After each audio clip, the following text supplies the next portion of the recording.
amazing.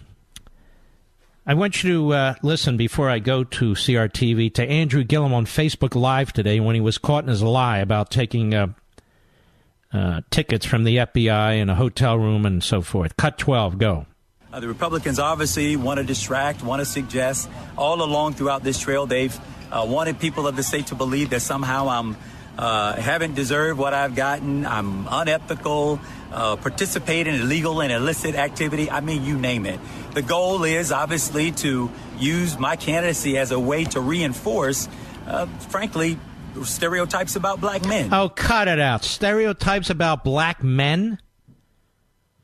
What, they take hotel rooms and free tickets and trips to Costa Rica from the FBI? Is that a stereotype about black men? You know, people will be really incensed about the way he's using his race, particularly people who share his race, about how he's wrapping himself in this and takes no personal responsibility.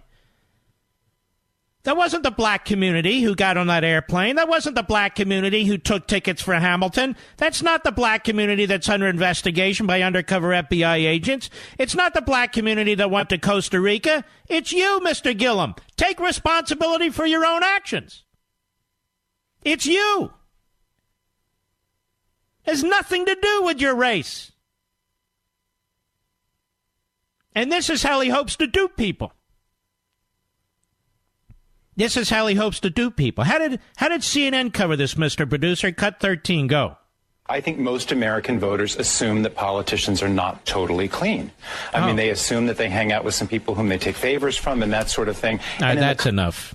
And he goes on. This guy's Frank Brunei, CNN contributor. Hey, what's the big deal?